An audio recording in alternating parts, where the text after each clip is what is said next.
yesterday. So I tested the watch back when we were testing this pretty early on. And it was a tough experience when it was pretty early on. Well, I used it yesterday for my workout, and it was absolutely awesome. So pretty cool. So if you have a Garmin head unit or a Garmin watch, within reason, as long as it can pair with power and as long as it has the training capabilities, whatever head unit or watch you have, you can use it. And it's really, really, really cool, man. Right. So I had a great workout yesterday with it. And Wahoo head units are coming. Yep, or it's on the way, coming soon. So pretty exciting stuff there. So you can check that out at trainerroad.com. Not just training indoors, training indoors, outdoors, wherever you need to be. The other point that I want to make is for you, Nate. You recently, so in our bike racing channel in Slack here internally, you shared some images of Strava KOM times. Oh. And you're actually pretty high up on some of these descents at North Star. Yeah, I have something click with me on descending, and I wanted to share that because I think I'm not the only one that's had problems descending for a really long time. There's 3 things that I did differently, or maybe 4. The first one is getting a very capable bike, so the Yeti SB150, and I have DHF front and DHR rear, Maxxis tires, so like really beefy, thick tires. Minion.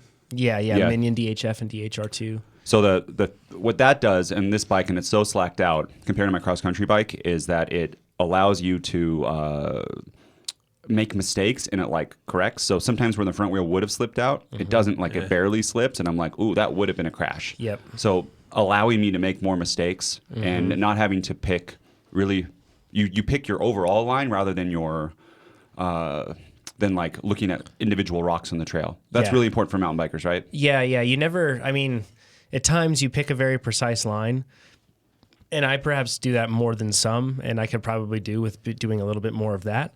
But you really do kind of have a point and shoot sort of an approach where you say basically like, this is where I'm going to go. And you kind of scan. That's one thing that I think a lot of people are uncomfortable with when you talk about looking ahead on the trail, because it's extremely important on road, on everything that you're doing. Yeah. But you scan constantly. You're not just constantly looking ahead and locked and don't allow your eyes to drift down. No. You're kind of constantly running this like feedback loop where you go out into the horizon or where I need to go and back to where I am. And it's just constant. You're kind of picking it up in your periphery, I guess. But you're not just looking straight in front of your wheel. You're not just looking straight out in front. No, always scanning back and forth. Yep. Well, so on this bike, it makes all the rocks seem so small because it's like an enduro bike, but it is like actually a downhill bike from a few years ago. It basically is. In terms of capability, it is. Yeah. So what this has really helped is I can just go into all the turns the correct way, because if there's a rock there, I don't care, and I'm looking at them from far away. I'm like, all those rocks are inconsequential, right? So I don't need to scan anymore. I just looked like down the trail. That also makes it go. You seem like you're going way slower when you're looking down there. Yeah, it's like you're not micromanaging. When you're looking out ahead. Out ahead, yep. And then there's no like bump. Where you don't even really feel the bumps on this bike. Where on a cross-country bike, you do that. I've done that before, and then I hit a big rock, and I almost get thrown over. Yeah. That's no fun. So then you lock up when that happens a lot of the time, and then you start looking straight ahead or straight in front of you. The second thing is I bought total armor this year. So I've been limited by fear a lot because I crash a lot. Yeah. I think in some races I can remember crashing 5 times in the same race. So people, I'm pushing it, but you start to, not only do you go slower, but you try different things and your body locks up if you crash a lot. So I got POC full body armor, like chest, back, arms. I have knee protectors. I have a full face helmet. I got goggles, and I have what's the neck brace? It's Atlas neck brace. Yes. Atlas neck brace. So I am like all up there. I have hip pads too. I should wear those. I don't wear them. So that has helped me. So those 2 things like remove so much fear. But the biggest thing is for me that unlocked it is hip placement. So, and this is going to be kind of hard to explain, and maybe I'll stand up and do this too. Yeah, I'll stand up. This will look funny. Yeah. I'll scoot over. Sydney can be in frame. Okay. I'll switch mics. By me. Yeah. Okay. So I'm going down the trail, and if I'm going to take a left turn, what I do is I'm pushing my hips back into the right of the turn. So it makes me, you can see me doing right here, and I don't have much room, but it makes you hinge. And when you do this, it automatically weights it, and I get bike body separation. So the bike turns over, but my hips are going out.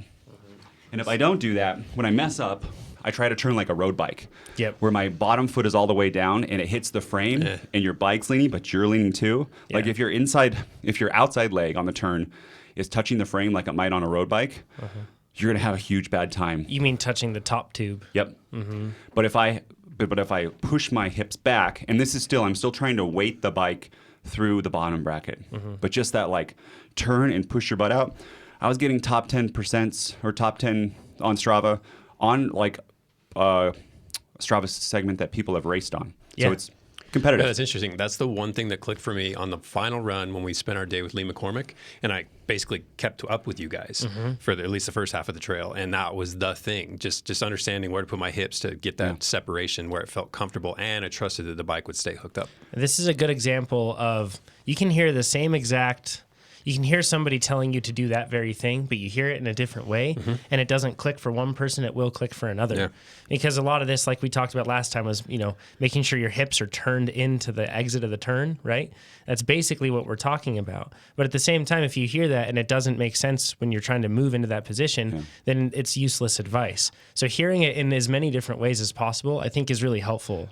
Another way is try to you put your bottom into the turn, because I was turning my hips, but that wasn't weighting me far enough. Like I wasn't getting the bike body separation, and by putting my hips back, then I could, for some reason, put the bike down and turn. We're gonna go Saturday or Friday. Yeah, Friday. Cool. I'm excited to go. I know. I'm one big crash away from going right back to where I was with fear, but That happens. Yeah, I'll try. It does. You'll get over it. 14 at steps first ahead. glance, I thought that said hip replacement. I thought we were talking like preemptive hip replacement here. Like, you are serious. Just get new hips. That'll make you faster, right? And actually, we should just jump straight ahead in that, because the next day for me on Saturday will be the Tahoe Trail 100.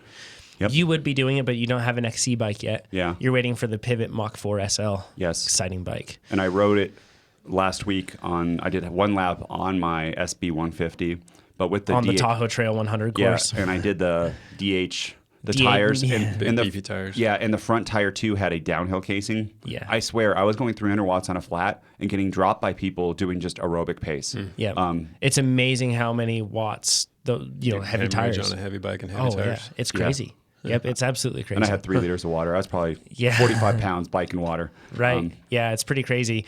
But in that course, you could have done it on a gravel bike. Like, you can get around that course on a gravel bike just fine. Yeah. It's not like a technical course at all. Yeah. So it's not exactly my dream course, but we're going to do something here, Chad. So basically, I have my main goal this year is nationals. But being sick for being sick for 3 weeks leading into this, everything else, it kind of derailed any hopes of getting a podium. Less than ideal, yeah. So at this point, I'm really just looking. Nate's pouring more champagne. At this point, I'm really just looking at this like my main goal. Cheers, indeed. Cheers. Cheers to all. And my main goal is really just to perform well next year at nationals. That's my main Yeah, so that's the real goal. So I'm looking at this thinking a 60-mile mountain bike race a couple weeks before nationals probably isn't the ideal preparation for a 90-minute race. No, certainly not. And you're not going to do that next year, I assume. Yeah, but we're going to see how my body responds to this. I figure it's a good opportunity to experiment with something and see how it goes. In which case maybe you will do it next year. So maybe you'll find there's something productive that comes of this. Like, I doubt it 2 weeks out from such a long endeavor. Right. But like you said, I mean, this is the information or the intel you'll garner from this endeavor and how it relates to nationals is good information. And really, you're on a fact-finding mission this entire year and part of next year anyway. Yep. And it's how he races it. So this is a 5-ish hour race. If you bury yourself, there's one way. Yep. But if Jonathan goes aerobic, it could just be a 5-hour. It could be a conditioning, right? Yeah, like as he has a big week coming in, this could be his last biggish ride, and he could start a 2-week taper or maybe like a 80% taper Absolutely, next week. and that might work really well. Yeah. So this is a good year to figure that out. And so what about, you want to talk about corral position? Yeah, because you can explain that better than I can. So like Leadville has, this is a Leadville qualifier, and I'm doing Leadville this year, and Leadville starts you out or segments everybody into corrals, they call them. But it's basically just start waves. Yeah. And they have those start waves worked out with like different color combinations. So it can actually be pretty confusing. Yeah. So you can explain it. So it goes, it's so important. You can add an hour and a half. I think that's like the rule of thumb if you're in the white corral, which is the very, very back. So if it's your first time doing Leadville and you get an entry and you don't do a qualifier or you've never done it before, you're at the very back of like 2,000 people trying to pass them on So single track. 90-minute handicap from the very start. No, it just takes longer. The whole course takes longer. Yeah, you'll be stuck. You'll have to walk a lot of climbs. Sure. You'll be stuck behind people. You're gonna have to thread through literally hundreds of riders. Yeah, 1,000. And then you won't have be with people on the flatter sections that are faster. Okay. So it's all, maybe it's an hour. I don't know. Someone can put in the comments what the rule of thumb is, but it's a lot of time. So it goes gold, silver, red. Gold is like a Tahoe Trail to qualify that. Only Levi Leipheimer like qualifies. Like, it's crazy. And those are Really the real fast. pros. And those are people that are pro and have won before, done well, like pro pace before. It's pretty much the pro gets a lineup in the gold. Yep. And then there's silver and red. Red is achievable for, I think, someone over 4 watts per kilo. I missed it by 12 minutes last year, but that was bad descending and stuff. And supposedly Tahoe Trail is a hard one to get red. I don't know. Jonathan can totally get red, though, on, I think, on just a sweet spot-ish kind of day, like riding at 80%, he can do a 5:15 at North Star. Depending when we raced together, and last year I was worse than I am this year. Yeah. You can totally take 12 minutes out on me. Usually take like 45 minutes out of me. So Right. Well, hopefully, we'll see. Yeah. But the big thing this year is they're putting a gap between the red corral and the corrals below it. So last year I was in the green corral, and they're putting, I'm not sure what the gap is. I think it's like 5 minutes to make it less congested. Mm-hmm. But the thing is on that is if Jonathan was a green person, that means he wouldn't get the drafting benefit on the flat sections of the people on the red. He would have no chance to. I mean, you maybe could catch up, but you'd be gassed. Yeah, you'd be in no man's land for a good amount of time. Yep. So if Relatively Jonathan speaking. can just do a 5:15 here at Tahoe Trail, which I think he can by moderate pace, especially the everyone slows down the second lap, kind of like an aerobic day with some sweet spot climbs, could be a good training benefit. You actually respond pretty well to big, long days, too. I do. Yeah, the body usually does. Yeah, you tolerate them real well. And if you could try to, I think with your fitness, if you didn't have the sickness, you could get silver. But really, you line up at the front of red, you're silver. Yeah, exactly. And there's not that many people in red and silver that you'll be fine. Yeah, my goal is the only on- gap they're inserting is between red and green. No, I think there's maybe one more gap. I don't know. But I think there's like 3 more corrals and there's another gap. Okay. But I'm not sure. That's cool. Yeah, so I'm just going to shoot for the 5:15 range, and that's kind of the goal. Placement be what placement is. That's just really kind of the goal. So if you're listening to this and you're thinking, well, I have something similar, really, we're sharing this just so then hopefully you can pick up principles that you can apply to whatever context you have. So once again, it's not like it. Yes, it's the a priority event for this year, but really my main goal is next year, so I'm willing to experiment. So be honest with yourself when you have these events coming up. Can you experiment? Do you want to experiment? Nice. And look forward, look ahead, and make those decisions based off of that. And also be realistic with like your strengths. Like for example, if I knew that doing a big long day like this really hurt me, and I usually don't respond well, I you're not wouldn't do flying it. totally blindly. You've done this sort of stuff before. And you got to think about, for you, Jonathan, because, again, I think it's a reasonable pace. Bring that extra bottle. Like, don't do anything that's going to, like, get super dehydrated where you cramp. Yeah, Or, because good those are point. the things that happen when we had at Carson City, when you go so much lower from either dehydration or low eating or something. It takes a long time to recover. Yeah, exactly. When you get to that state, It can take weeks. Yeah, exactly, to get it back. It runs your way down. So just overhydrate. Don't worry about the weight because you don't matter. I think you can get 5 hours pretty easily. You get a 15-minute buffer and you're good. Yeah, that's the goal. So should be good. Good luck. We should get the timings for like the different aid stations based on someone else's Strava time. Yeah, just so you you have know checkpoints. Yeah, what the pace is. Well. Yeah. Yeah, that would be a good idea to do. Okay, we'll figure that out. Just put it on your top tube sticker. Yeah, I could do that. Yeah. For everybody that's going to be racing that race, that's listening to this podcast, we'll see you all there. Say hi. Nate will be up there, not racing, but doing lifts possibly that day, you said? Possibly. I'm going to try to get the family up there. I've been traveling a lot and I got to spend family time. But you know what? I will just bring them. There we go. They're going to like North Star. We're talking about Saturday. Saturday. Yeah. Saturday, yeah. So let's all go up there. I plan to be there too, but I'm getting over a head cold. We'll see. I plan to be there. Dude, I want to write some lists It's a with you. question of whether or not I'm going to be on a bike or not. I'm going to blow your mind. I don't doubt that. I'm like a different person. I've heard about And my your family times. will be up there too. So cool. it's they'll it's a play with whole deal. Simon. Yep, Oh. it's perfect. It's Peachels. I mean, it's going to be a party. Yeah, the whole thing. So if you're up there, let us know and say hi to us when we're up there. It should be a ton of fun. I might grab your wheel when I'm out there and kind of get towed along for a bit. Do we want to mention that bike setup?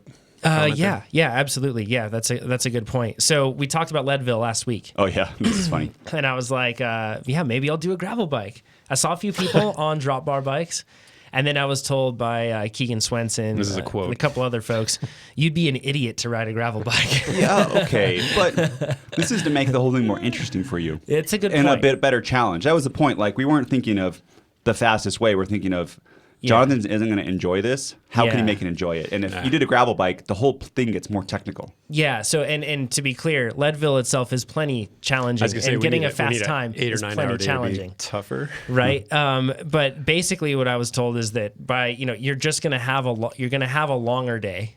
Because of the fact that you just have to go slower, and then those little bumps add up. Oh God, when you're not you're gonna shielded. be in a bad way over the last few hours. So I'm back to the SB 100. We need to have cameras at the aid stations. Yeah, to get pictures for sure, like we did last year of you. Yeah, it was good. I'm excited. So I'm going to be at Leadville. Mm-hmm. I don't think I bought a plane ticket yet, but no, we just have to get it all sorted. And then your dad's going to be there too. Yeah, I think so. Cool. Yeah, so that we're going to have fun. 2 different aid station people. Yep. And we'll swap nice off, and it'll be.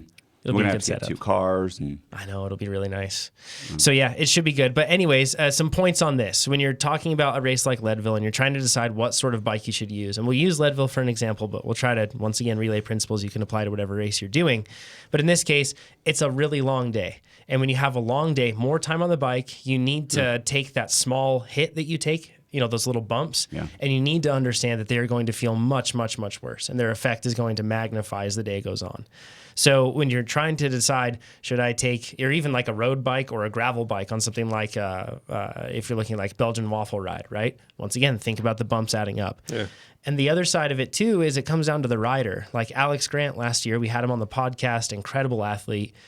He's going to be racing Leadville again, I'm sure. He did it on a hardtail, but if I'm to go do it, I probably am going to have a faster day on a full suspension because number one, he's going to have a shorter day out there, so he's going to have less time for that to affect him. That's a huge thing. What people don't understand is Alex is doing 6 hours and you're doing 10 or 11 hours, right? And you're like, well, the pros do a hardtail, but you're on 4 to 5 more hours of bumps. Yep. Yeah. If they knew they were going to be out there for that long, they'd be on a full suspension. You basically have a muscle buffer. Your muscles do certain things early on in the race that they can't do later in the race. And then all that shock transfers to your skeletal system, your joints. It's like your suspension, and then it just dies. Yeah, it's a suspension that kind of gradually gives out on you. And I think it's got to take some type of calories to be able to support yourself that whole time with a hardtail. Oh, yeah. Rather than a full suspension where the suspension is taking that shock for you. Yeah, it makes a big difference. And then as speed increases on something like a descent, the bike's capability hopefully increases as well, or the rider's capability increases. So you have to be realistic with yourself. When you see somebody like Alex Grant racing a hardtail out there, maybe that's because he has years and years and years of experience racing at a professional level. He's very good technique-wise too. So when he bombs down power line or anything else like that, he's okay doing that. But if you're realistic with yourself, just think about your abilities and your time frame.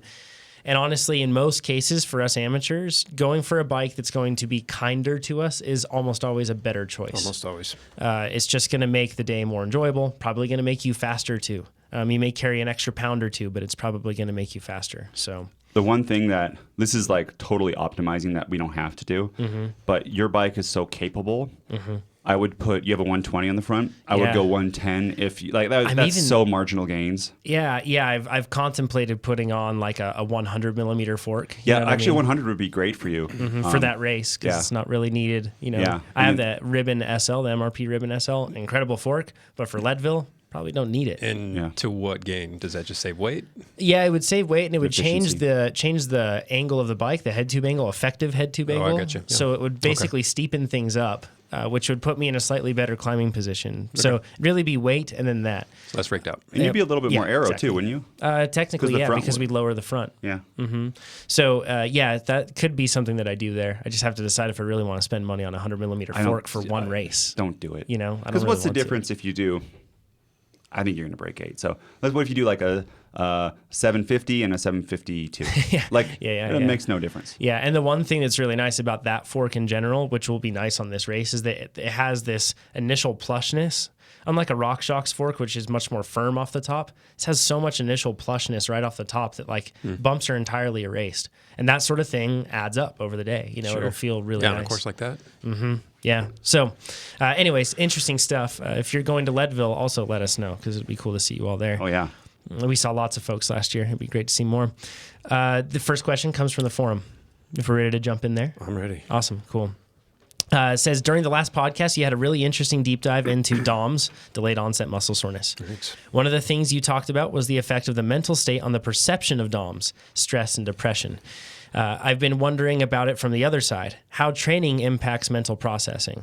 I recently had a three race week and dug really deep for all 3 races. I had a sudden lowering of mental resilience and heightened response to stress for about 48 hours after the 3rd one.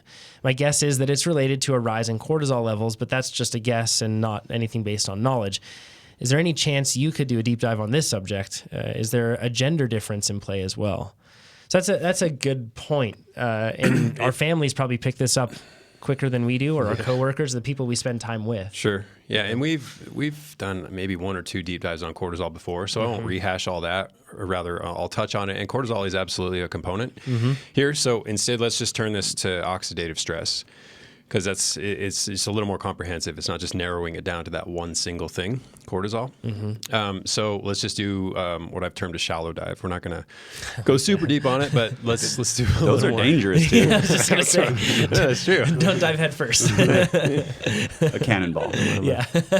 I'm a risk taker. What can I say? Okay. So when we oxidize fuel, so when we produce energy from fuel, it's oxidation, right? I mean, we're doing aerobic work, which means we're utilizing oxygen, and oxygen oxidizes fuel. Oxidation creates the what we've heard more generically termed as free radicals, and then maybe even more generically antioxidants, and more specifically reactive oxygen species. But in any case, these are produced, and our body has to tolerate them. But training and diet do this for us. They help us do this. And training helps us improve our adaptive capabilities so that we can process more of this oxidative stress. So really, it's just about adapting to oxidative stress.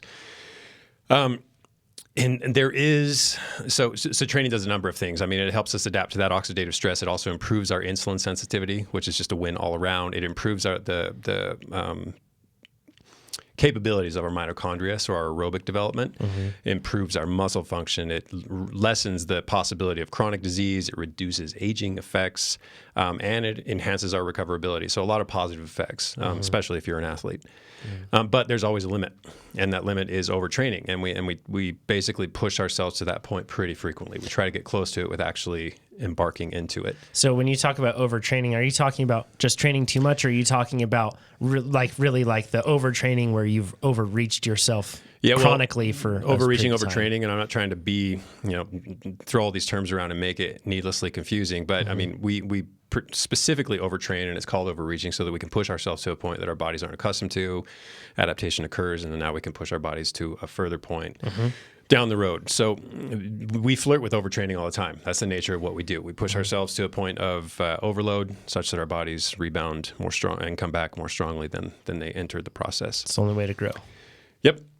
So in these early stages of overtraining, which is basically what we do over a loading cycle, so over like a 3-week loading cycle followed by a recovery week, we push ourselves as close to overtraining as we can get without actually dipping into the negative side of things. And this creates an autonomic imbalance. So when we talk about our autonomic system, which is the other side of our central nervous system, the stuff that is basically out of our control, we, through racing and through training, we actually elevate our sympathetic tone. So our fight or flight responses get amped up. We see this right in a race, in crit races, masters racers getting upset and wanting to hit people. Yeah. Oh, God. Yeah. No, Jonathan's it has a a little big angry. impact on personality and on emotion and on your mood state. Yeah. So what's interesting about this is over the course of this, as your ANS system, your autonomic nervous system gets kind of jacked up and that fight or flight response is heightened, we actually see a form of exaggeration or exaggerated strength and speed. You actually get this bump that says, I'm on a good track. I need to keep this up. And so we perpetuate this whole vicious cycle by recognizing that we've had these bumps in fitness and capabilities, and we heap more training on top of it, when in actuality, we should probably do just the opposite. Start to back things off because we're starting to approach dangerous territory. So the problem there becomes that high performance drives more training, drives more racing. And often enough, that's what puts us into that place we don't actually want to be. And then it's usually accompanied with some form of health impairment, and everything from muscle weakness, even atrophy, and that's in severe cases, of course, fatigue, mitochondrial dysfunction. So our aerobic capacity actually starts to diminish.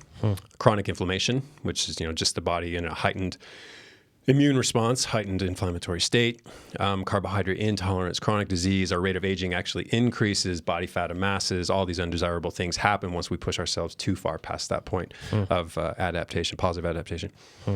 And this sets the stage for something called parasympathetic overtraining. So that's the other side of things. That's the rest and digest side of things becomes amplified, and really bad things happen. Neurological and hormonal exhaustion is how it's often termed, and this is absolutely where you don't want to go. So with that in mind, I don't even know who we're talking to. So what our forum member submitted, he's basically racing himself into this state, getting closer and closer and closer to it. So he's elevating this sympathetic drive. Fight or flight response is just climbing, climbing, climbing. And this can push him to a point of non-adaptive oxidative stress. So you train properly and you gradually progress things such that your body's keeping up with things. Racing, it's hard to do that. I mean, you can go out there and you can try to sit in, you can try to hold back, but a race situation doesn't necessarily allow that. Right. And what this leads to is poor recovery, and then of course poor subsequent performance. So every race past that point is going to be a little less powerful. It's just not going to be as good a racing experience as he's hoping for. And so what happens when we incur this non-adaptive oxidative stress is we do, yes, get an increase in cortisol. We also get an increase in catecholamines like epinephrine and norepinephrine. And for what it's worth, cortisol also antagonizes insulin. So this means we can have cortisol's up, insulin's down. There's a interchange there, or an interplay there, but it's not a big concern with us because athletes tend to be particularly insulin sensitive, so it's not a big deal. High insulin levels in athletes, especially during exercise, not a huge concern. But there is the closest thing I can get to a gender link or a gender effect is that it does lower testosterone. So the more you beat yourself up, testosterone levels decline. And testosterone being higher in males than it is in females. That's So there's a little bit of a gender link right there. And then of course it affects your sleep quality, which can mean slow onset of sleep and a lot of wakefulness during your sleep, all of which is undesirable. So basically, he's just racing himself into this state, too much of a sympathetic slant. Yeah. So this is the interesting part that I've noticed about this, and I guess we'll get into how we'll combat this, and this probably falls in line. But it's pretty simple. I've kind of found that I've experienced this like when I'm getting close to peak fitness. And I may be racing a lot, doing that sort of stuff. I start to experience if I'm racing too much. I'm like, I had a hard workout, but then I go and do the Tuesday night race, and then I do the Wednesday night race or the Thursday night race, and then I might race on the weekend. And my training plan did not call for that, and I'm just adding in too much. That's when I start to see this sort of stuff. But the big thing that I've found is that I can counter it with going back to looking at the other side of things, right? And it's really the recovery, the meals, making sure that I'm eating right, making sure that I'm sleeping right, doing all that stuff, Yep. It's combating it as possible, I guess. Absolutely. And it's a tough balance to walk because as performance starts to improve, it becomes more motivating, and you have to rein yourself in. And at times you also have to exploit it. When that opportunity presents itself and you're feeling really good and you can hit those high numbers and you can perform those high quality workouts and do it really well, you kind of got to make hay while the sun's shining, right? So you have to decide when is the proper time to cut it off, and that just comes with experience and consideration of all the other things that are taking place. I mean, I mention it all the time. There's, our training on the bike isn't the only stressor that's affecting us. So that has to be. Wait till you're married, dude. Just kidding. I'm sure it'll be wonderful.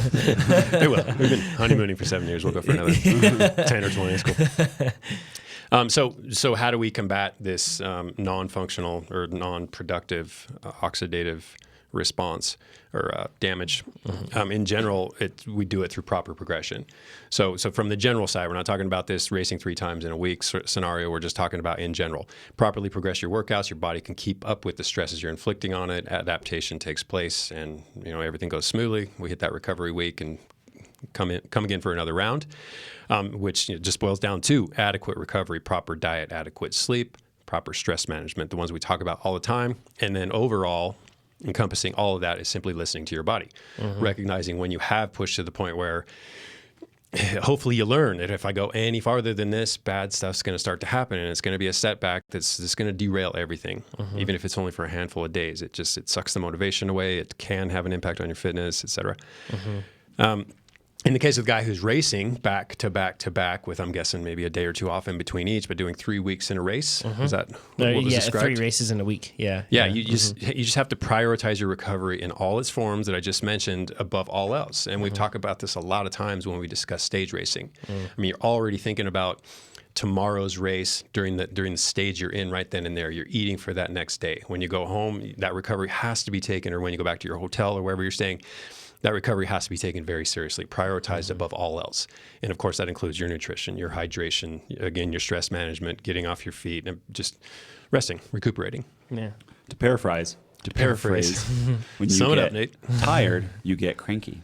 Yeah. That's pretty much all this science is saying. Yep. Just rewind, scrap all So that. when this forum user does all these races and he's like, things stress me out more. Yeah, everybody. When you're tired it's or a good hungry, tell. everything like things that would normally be okay, and you see the most with kids, right? Oh, yeah. Things that are normally would be fine, like I don't know, they don't get their juice. Don't. Yeah. Yeah, Sure. right. Yep. And sometimes they're like, okay, and other super times fussy. it is 3 hours of crying because Yep. they don't get their juice. Yep. Same thing with adults. And they don't get a nap, or they they played a ton that day. That's We're just like that. Most of us manage our emotions a little bit better, but you can still see indications of the fact Most of us in general, but then when you get the extra stress. Oh, yeah.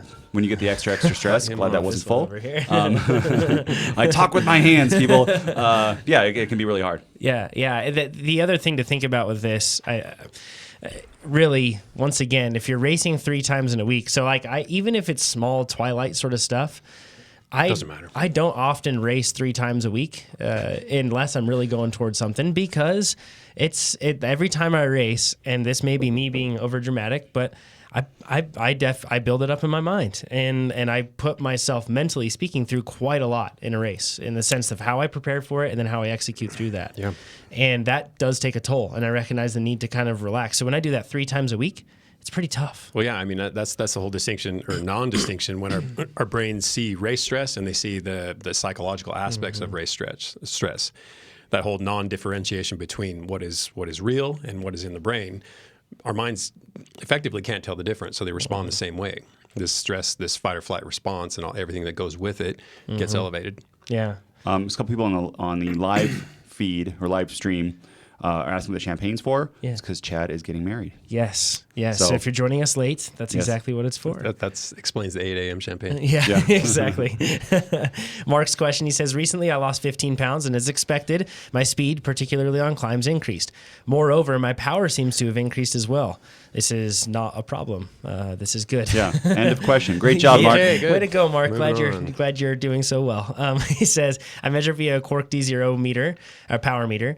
So it should be accurate, but the increase of 10 to 15 watts on any given ride seems disproportionate to any increased training load. I wonder, and this is what he's positing here. He says, I wonder if not having to supply blood to the excess fat, etc., the things he's lost, changes power readings. So the question is, does weight loss contribute to increased power due to increased, and he says in quotes, metabolic efficiency? That's a good question, one to fair ponder question, for yeah. sure. Yeah. Yeah. So first off, let's differentiate between weight loss and fat loss. Yeah, it's a good point. So we're going to assume that you're talking about fat loss. If you lose weight, typically, ideally, it comes from fat. If it comes from muscle, then that can absolutely hamper your power output. So the fact that your power is going up and your weight's coming down, I'm going to assume this is all fat loss, He's or just maybe even optimizing. unproductive muscle loss. He's just optimizing his composition, right? Yeah, which is good. Yep. And then in any case, anytime you can improve that ratio between your strength and the power you're putting out, that's a win, especially if you can do it healthfully. And then second, let's clarify what metabolic efficiency is for those people who maybe have not heard that term or don't know what it means. For sure. It's basically turning your fuel combustion into mechanical work. So regardless of whether your fuel comes from carbohydrate or fat or even protein, in some cases, it's how much of that actually makes it to mechanical work and isn't dissipated or lost as heat. And typically, it ranges anywhere from, I've seen 19 to 27%, but most of us fall right around 23%. And most of the calculations that you'll see for kilojoules to kilocalories and vice versa, I think nail it right around 25%. Yeah. Those other ones are like extreme outliers on the side, like Yeah. the 27 and the very, 19. very much so. Yeah, yeah. So most people are real close to 23. Just to tell, I just want to hammer home this point is that when you're doing work, only 23% of the work that you're doing is making it to the pedals. The rest is heat. Yes. Isn't that crazy? It's Like man- Assuming 70, you're 23% metabolically efficient. yeah, 27% of, or sorry, 70. It'd be 73. It's a 73% lot. of your we hemorrhage energy as heat. yeah, it's Yeah. all heat. Yeah. If you think about that, that's why we always talk about fans being extremely important Hugely inside. important. I mean, you can And outside, making sure that you're optimizing everything to make sure you're cool. If you were 100% as efficient, possible. you would win every bike race ever. It'd be Right? amazing, Because right? you'd 4 times your power output. Yeah, exactly. You quadruple it. Yeah, it'd be yeah. So amazing. you'd be sailing along at 1,000 watts. 1,000 watt FTP. Yeah. Wouldn't be a big deal. Isn't that, it's just crazy, right? Yeah, And it's burning the pretty same nuts. amount of calories. You're right. It's pretty amazing to think That's of. very the other amazing. thing. Yeah, same caloric output or Yeah. intake. Yeah, Just amazing. If only. We are very good. Yeah. That's and this figure, let's just say it is 23% across the board. It's hard to budge. It's changes in metabolic efficiency are not easy ones to acquire. Some say it's impossible. I don't know if I agree with them. It's frankly a discussion I lose interest in really quickly because there's just no point to it. right. Okay, so I'm going to use this opportunity to do a bit of a fat deep dive because I don't think we've really talked about fat before outside of the context of ketogenic diets and fat adaptation and stuff. We've done some of super, these, but it's been a while. Which super We also fringe. we get that question a lot every week. I see them asking people We do. asking us to talk I about can keto talk about that diets. for a while. We talked about it a lot. A lot. A lot. I know. And we had for years. Yes. And some people are like, why don't you talk about keto? I'm like, well, we probably have 10 solid episodes about Yeah. it. We beat Yeah. that topic to death. Yeah. So this is us just diving into fat, applying the knowledge. Can I just please. quickly talk about my DEXA scan? Because it's really good for me right now. It's on, Yeah. the, Yeah. on the same page. So I just did another DEXA, which is where you get the X-rays to scan the gold standard for body composition. And I thought I was gaining a bunch more muscle. So I was 195, and I looked at my best. no, I'm just saying, you see that weight on the scale. And Yeah. you're like, it's got to be muscle. Yeah. I know. Well, my strength was going up, And all that. you were lifting. Yeah, I was lifting a lot. Yep.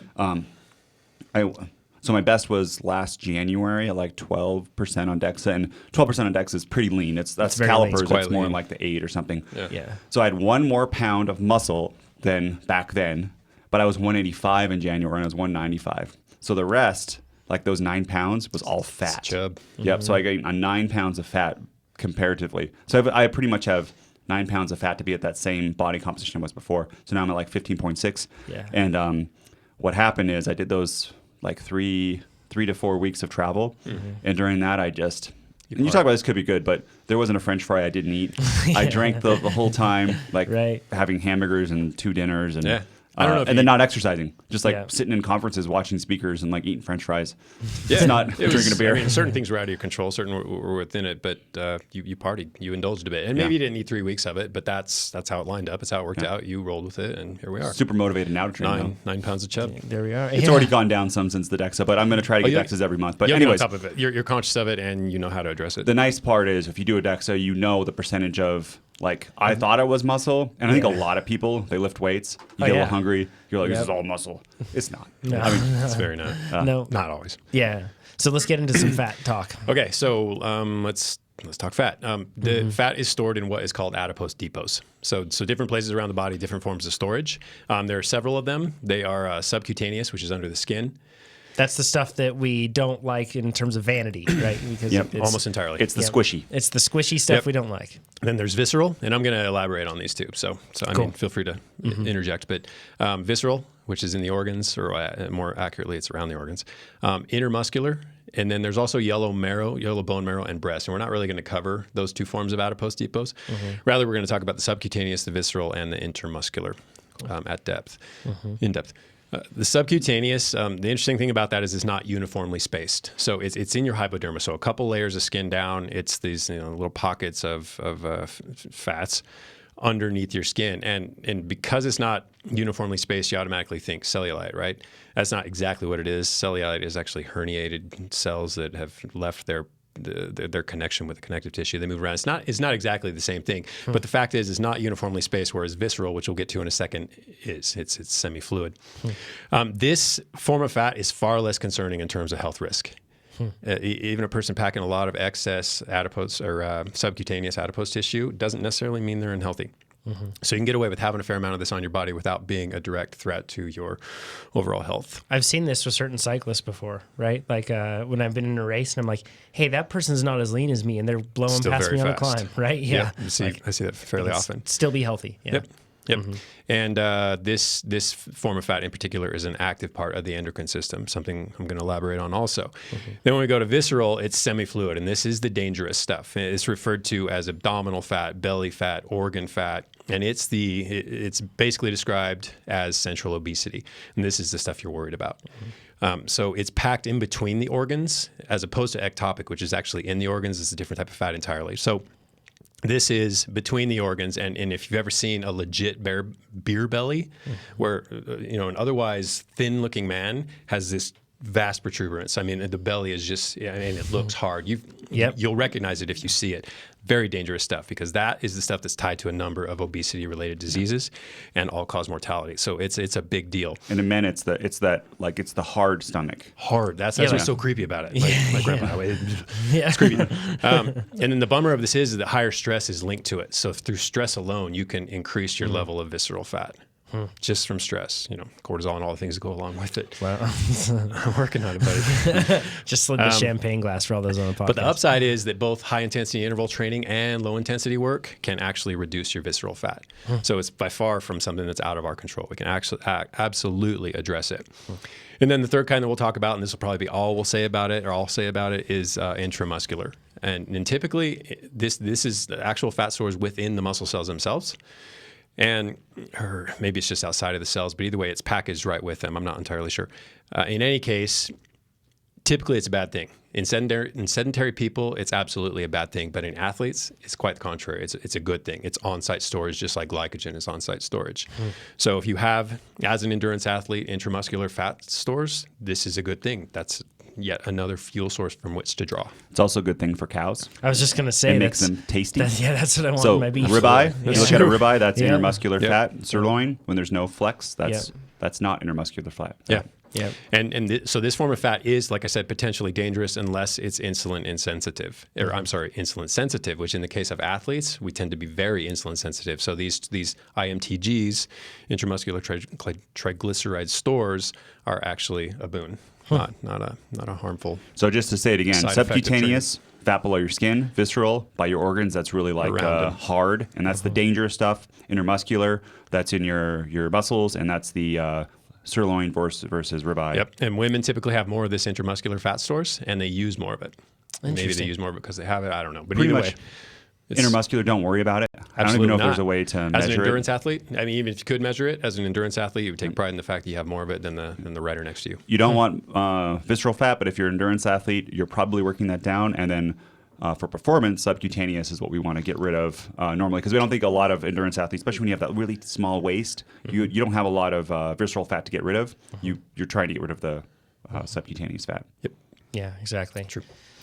Okay, so those are the depots. Now, there are basically two types of fat, two types of adipose tissue. There's white and brown.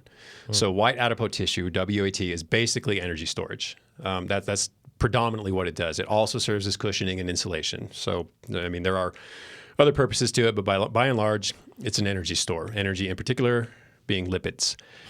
So anytime we have excess glucose circulating in the bloodstream, body packs it away into fat stores.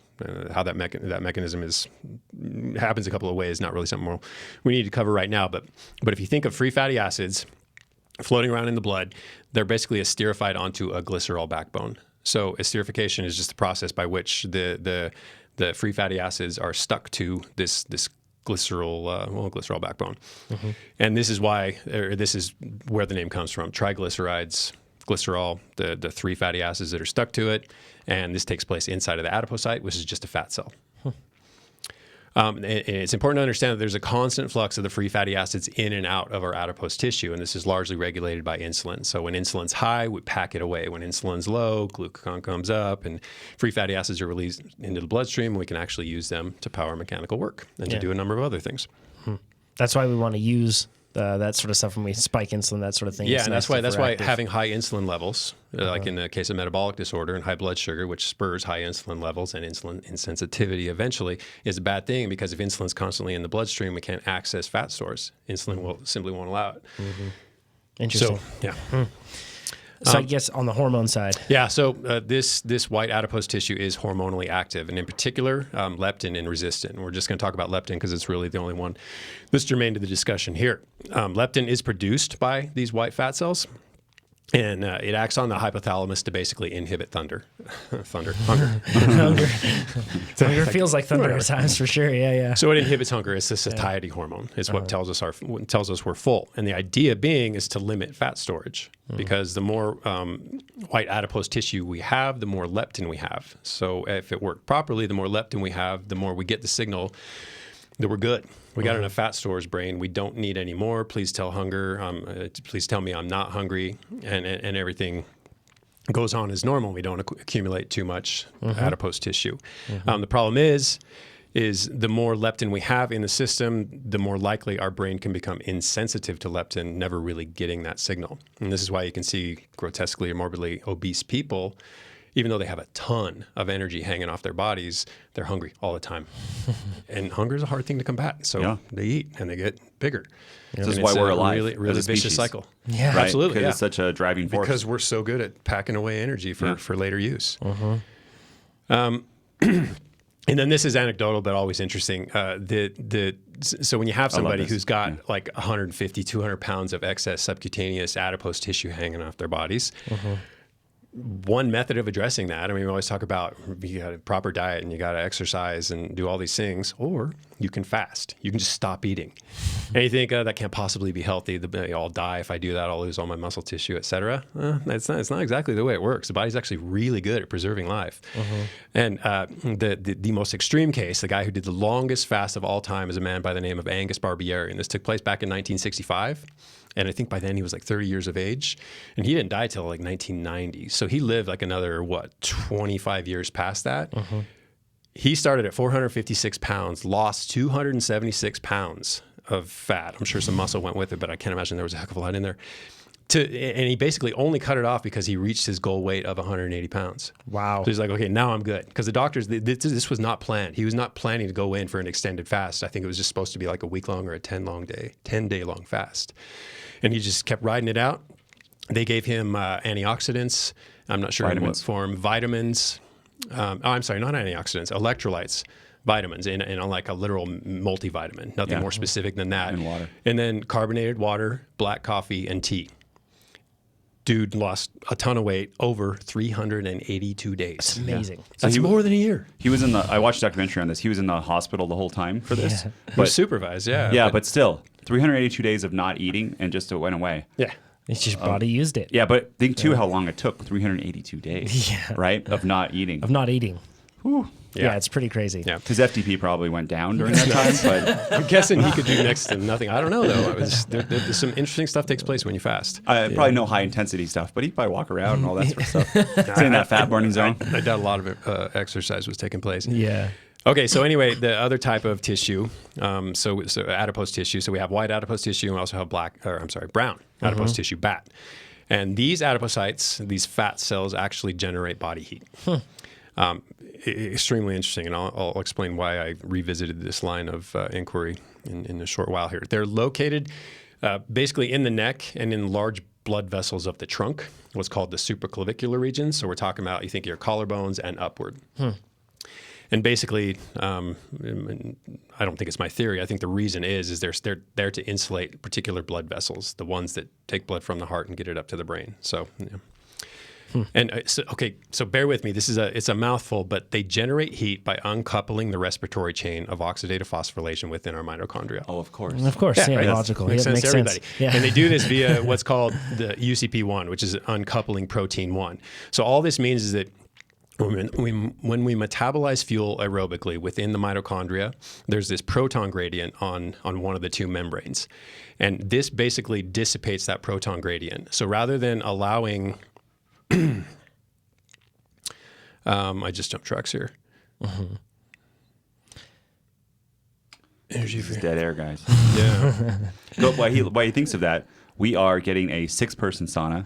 We got it big enough that we can fit a bike in it, and it has its own TV screen in there that we can hook up stuff to. Serious? That's a TV? It has a TV screen because it's got to Inside the sauna? Yes, because it's got to be That's cool. special to be able to take the heat because you can't put like your iPhone or iPad in a sauna because it will say like too hot. It'll too hot. I am so pumped. So I think we can put the feedback sports trainer. I don't have the guts to put like an electronic trainer in there. Yeah. And we could do training in there, but also we could lay in there after we just train. Like I prefer that. yeah. I think I might try a little bit of both. Okay, back on track. So we back on talked track, about I got heat. it. Anyways, go I'm back, picking Chad. up the thread. Okay, so incoming energy that is typically used to produce ATP, so energy so that we can generate muscular contraction, Yeah. is instead siphoned off. So this proton gradient is dissipated and it releases heat. And all that does is generate heat. So thermogenesis. We've actually created heat by metabolizing fat without creating ATP for muscular contraction. And you may ask yourself, why is this? What is the purpose of brown? I keep saying that. Brown adipose tissue. And I asked myself the same question. And it basically boils down to the fact that neonates can't shiver. Newborn babies do not have the capacity, the muscular capability to generate that sort of contraction, to shiver. So the only way they can they can't warm themselves. Can't grab a blanket. I mean, they can't do anything other than rely on this fat to protect those very particular blood vessels. So it's basically a defense mechanism against cold. Interesting. And it was thought that we basically grow out of it. We don't have a use for it anymore as we age. So it goes away, but it turns out it doesn't really go away. And if it does go away, we can actually bring it back. And we do that through a process called beiging. And it's exactly what it sounds like. It's taking white tissue and turning it brown. Okay. Pretty straightforward. And again, this is done with that uncoupling protein. So it interrupts that process, creates body heat instead of creating ATP. And we can induce this via cold exposure. That's basically how you do it. Spend a lot of time outdoors, and I think this is what Dan Carney's book, What Doesn't Kill Us, when he talked about Wim Hof and doing the ice baths and doing the basically naked hikes up Everest. They've become very good at exposure to cold. You can bet there's a whole lot of brown adipose tissue activity taking place. Interesting. It's also highly reversible. But what's super cool about it is it takes energy storing fat cells and turns them into energy releasing cells. So our fat is actually metabolizing fat effectively, which is just this is metabolically active fat. It is a thing. Because when I got this question, my initial response was to say fat's not metabolically active. Well, maybe not white adipose tissue, but brown adipose tissue absolutely is. And then what kicked all this off is a study just very recently surfaced, just a couple weeks ago, that links caffeine to an increase in this UCP1, this uncoupling protein. Which means it's just another excuse to drink caffeine. But it also says that caffeine may do something to help our white stores become more like brown stores, to become more thermogenic, more metabolically active. And there was also something in there about an upregulation in PGC1 alpha. So now our fat cells within their nuclei are actually kicking out this master switch of mitochondrial biogenesis, telling our muscle cells produce more mitochondria. So it's a win-win. Interesting. So it probably all tied doesn't to caffeine in that case. It probably doesn't make you faster on the bike. No, but it sets the stage for greater work capacity, because if we have more mitochondria, we can metabolize more energy aerobically, which means we can consume more oxygen, which increases our work capacity, plain and simple. So it's in relatively speaking, it's a very small percentage of the fat that we probably have in our bodies. Yeah, I honestly don't know the particular percentage, but it is definitely a small percentage. So I guess getting back it's to only in a small region of our body too, so it can only be so much, and not a particularly fatty region either. Right. Yeah.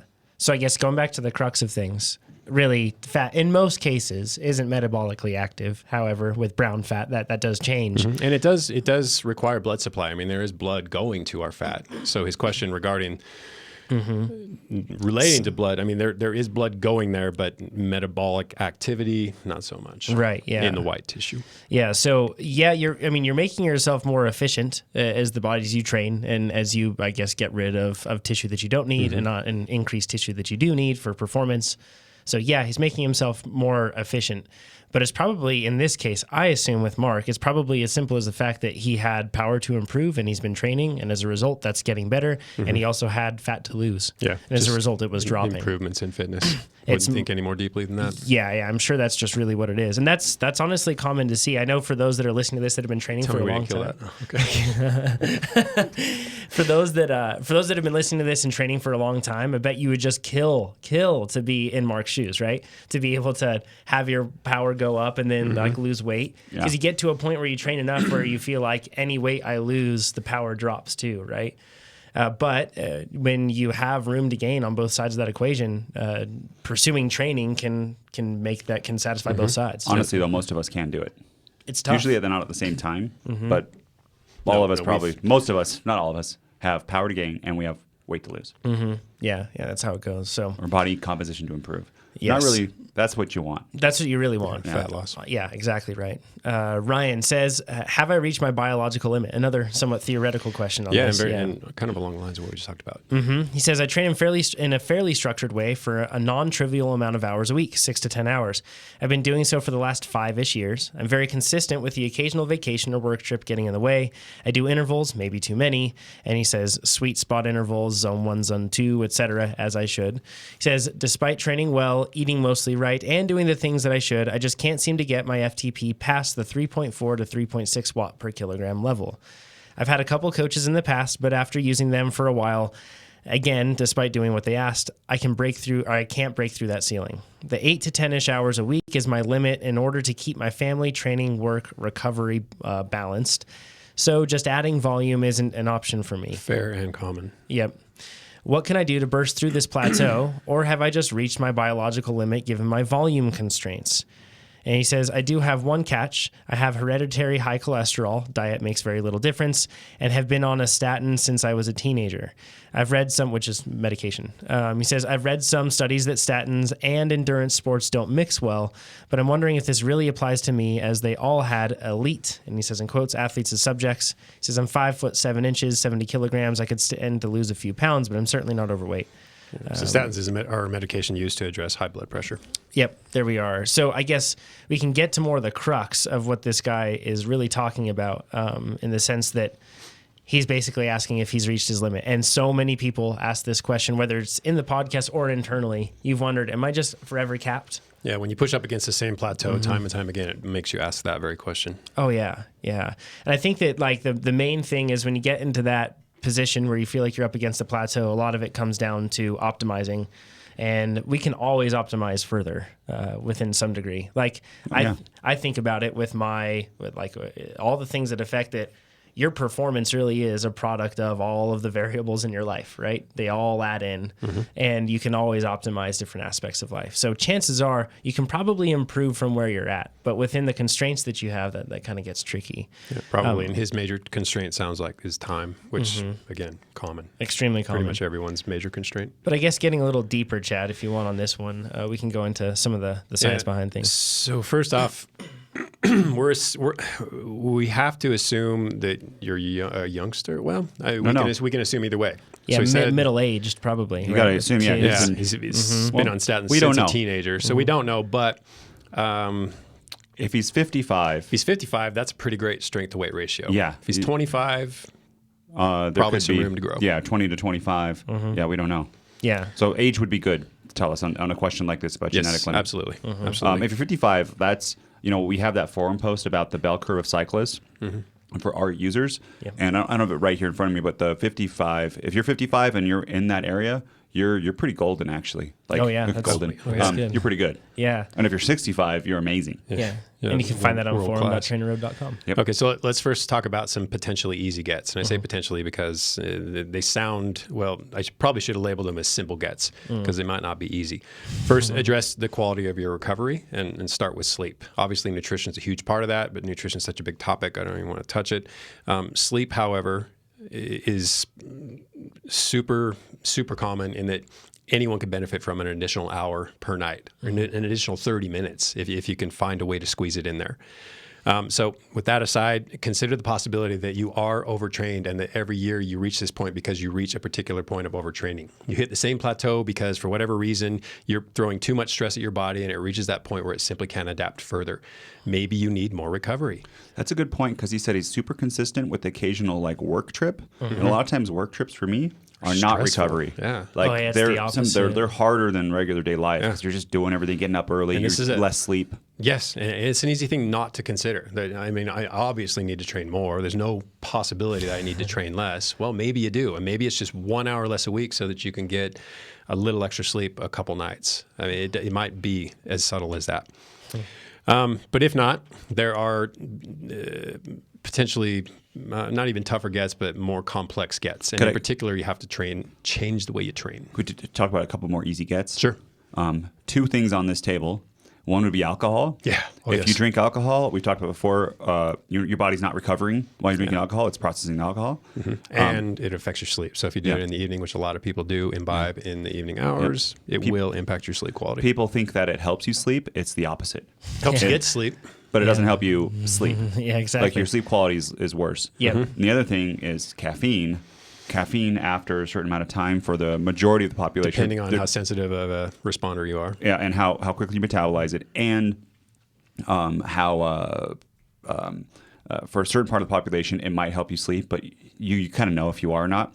And even decaf coffee can have 30 milligrams of caffeine in it. Amounts of caffeine, And if the half-life, I think, depending on how fast you metabolize things, can be like, it's hours, right? 6 to 9 hours. Yeah, that's a half-life. So half of it's gone in there. So when my rule is nothing after noon, and then try to go to bed at 8:30, 9, 10. Yeah. But that cutting out caffeine, if you want to go extreme, cutting out caffeine completely. Or completely, yeah. Or make sure that you cut it off by a certain time of day. And maybe, if you're having sleep issues at all, then maybe noon's still too late. You need to do it 10 a.m., 9 a.m. And I think there's a portion of the population who does not think they have sleep issues because they've done this for so long. But I would, if you really want to try to squeeze it out, just try it.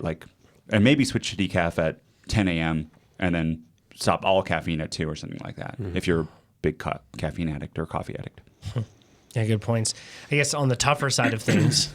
Yeah, so he's doing the same type of training year after year after year, and it's not yielding any further results. So obviously that form of training has to change. The stimulus has to change. Yep. Right? Yep. And really, you can try a different composition of training. Maybe you shift toward one thing over the other, or you can try an entirely different approach, a different type of periodization. And what springs to mind is blocking your training. So block periodization, where you're really trying to increase the training density. So you're not amplifying or elevating the volume. You're not really messing with the intensity. Rather, you're limiting your focus. You're getting tight with it and maintaining other systems while you specifically target one particular energy system, even though they all overlap, but one particular type of intensity. It's really subjective. Some people respond really well to it. How long you block, how many days, consecutive days of training within the blocks, how many days you have to recover afterwards.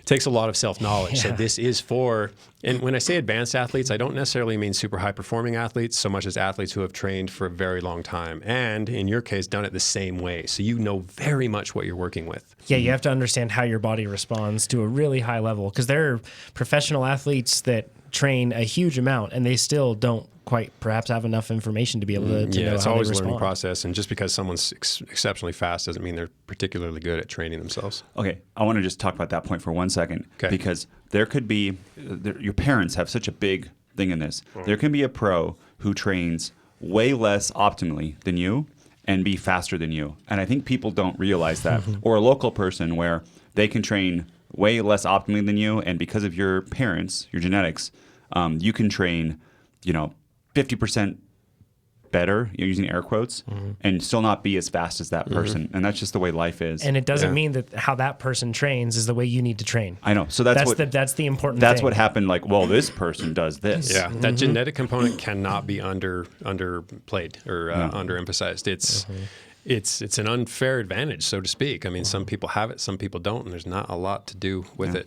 So this is an example, more or less, of basically like what you could do to try to nudge things, break them loose, and see some progress. Break through a plateau. So by blocking your training, you're doing a couple of things. You're focusing on one specific type of training for a period of time, and you're stacking workouts. So you're not doing day on, day off sort of stuff. Rather, you're going a couple days in a row, maybe 3 days in a row, maybe 5 days in a row. Again, subjective, depends on not only the intensity of the work, but what you know about yourself. How much work can you take before you start to crack? So I've laid out a few examples. One being a VO block, so an aerobic capacity block where you do high intensity work. And high intensity work can be done in a number of ways. We've done the shorts. You can do the 3 or 4 minute intervals. You can skin the cat in a number of ways, but the idea here is, and this is just an example, is to do 5 days of HIIT in the first week. So 5 days of these high intensity intervals. So maybe it's 3 on, 1 off, 2 on, 1 off sort of thing, but a ton of work.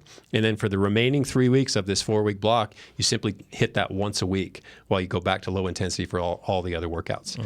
So you delivered a really huge stimulus, one that probably had you reeling, took you several days to recover from. Then you got back on the bike and you just continued to touch that up once a week while you did a bunch of low intensity work. To kind of absorb and recover from the Exactly. Without ever defamiliarizing, for lack of a better term, yourself with the stress of the high intensity work. And then maybe a muscle endurance block. So like a sweet spot / threshold block. Say you do a 2-week block of this, and within that you do 4 days in a row of sweet spot workouts. Then you take 3 days off or easy, depending on what your level of recoverability is and how quickly it takes, or how quickly you can bounce back. Then maybe you do a 3-day block and then 4 days of off or easy. There's your 2-week block. You really hit that one particular type of fitness a couple times over the course of this, and in most cases you're going to get some form of bump, or you won't, in which case, well, the structure of that didn't work for me, or that type of work isn't something I need to address. It's not what's limiting me. And then another type would be an endurance block, and this is a really common one. So for example, a 2-week endurance block where you go and ride 60, 65, maybe 70% of your threshold, but basically aerobic endurance where most of the time you can not necessarily breathe through your nose, but you're never breathing hard. You can speak in full sentences, that whole thing. In this case, maybe you do 2 or 3 days of this stacked. If you're a rider who's accustomed to riding 20 hours a week, or if you just have a reasonably high level of fitness, maybe these are 4 or 5 hour rides, 3 days in a row. Then you take a couple days off, maybe just 1 day off, because it's low intensity work and you can bounce back a lot faster from the low intensity stuff than the high intensity. And then you repeat the sequence again. Do this for 12, 14, 21 days if you want to make it a 3-week block. And there's your endurance block. If you think your aerobic capacity is your limiter and you want to address it from the low side, the low intensity side of things. Yeah. So these are all like different ways that you could nudge things depending on what, Yep. And I have some tips and some caveats that absolutely need to be kept in mind if you decide to go this route. One way too, like this could sound complex for some people. If you're on our plans, one way to start is, let's say we go Tuesday, Thursday, Saturday for the hard workouts. Try going, like move Thursday to Wednesday and just go 2 in a row. Just do exactly that. And try a 2-day block. Yep. See how it goes. Don't jump right into a 3, 4, 5-day block. Yeah. God, no, a 5-day block. But even a 2-day block, even doing 2 back-to-back hard workouts can make an impact that you would not expect. And then try 3. And then you go to mid-volume where you have the Saturday and Sunday and you do 4 in a row. So 4 in a row, then 3 easy days after that. Well, and see, that's the big caveat. You have to balance this high load of training with a high load, so to speak, of recovery. And it's excessive. It's kind of boringly excessive, but do it right. You put yourself in such a hole that you welcome at least the first couple of days of recovery. Oh yeah. And then you probably take 1 or 2 more to be safe, or because if you do it a couple times and you jump back in a little too soon, you'll feel the repercussions real quickly. Yeah, I feel like you really have to be extremely aware of how your body is responding. And sometimes you won't be able to measure or figure out exactly how it is, right? But just like you said, erring on the side of caution is extremely important because it's hard. Absolutely. It's a new stimulus. It's something that maybe we're not used to feeling. We don't know how our body is going to respond. Yeah, so if you do that much work and you're on the recovery side of that, and you feel like, I don't quite know, maybe another day, absolutely, err on the side of caution. And then over the course of it, closely monitor both your sleep and your nutrition. I mean, sleep shouldn't come at the detriment of this form of training. So if you're having trouble getting to sleep at night, and you're tossing and turning, you've already gone too far. Now it's time to start your recovery segment. Or just recognize, I loaded 4 days in a row, probably should have done 3. And also monitor your nutrition, because these blocks require a whole lot of nutrition. I mean, you could even load prior, and then of course you got to stay on top of it during. And then afterwards, there's a recovery process that needs to be fueled too. So you can't just get on the other side of it and stop eating because you're not doing work. Right. Don't try to change body composition when Absolutely you start not. one of these new Absolutely blocks. not. This would be like trying to change body composition over the course of a really important race. Yeah, you wouldn't want to do that. Yeah. Your goal is to increase your performance potential there. You know what I mean? Like that's what you're working on. And then temporarily forego your worry about overtraining syndrome. I mean, do pay attention to how you're feeling, absolutely. But if you're looking at heart rate variability, all these things, they're going to be whacked out for a little while because you're heaping a whole extra amount of stress on your body. So, and it's typically, if you do a short enough block, you're not going to push yourself into that realm anyway. So don't be as concerned as you would be over the longer term when you do these short-term modifications. Yeah. And then a key to this, and kind of related to watching your overtraining possibility, is that each workout's quality should mimic that of the prior workouts. So this isn't start real high and decline. Each workout should be really obviously productive. If you get to the point where you see a sharp decline and you just can't muster it, that's it. Pull the plug. Yep. it's time to enter the recovery portion of this block. It doesn't mean to say that you'll just feel perfect every day going through this. No. You may feel There'll be You fatigue. may feel more fatigue, but you're able to perform. But you can do the workouts, and you can do them to. They should meet the requirements of the workout specifications. And then, obviously, it goes without saying, I'm going to say it anyway, assess before repeating any blocks. Yeah. Because if you don't see some form of improvement, that block didn't work. I mean, or something about that block didn't work. So don't do the same thing again and expect different results. Yeah, exactly. And for Ryan, another way to do this is just to raise your FTP.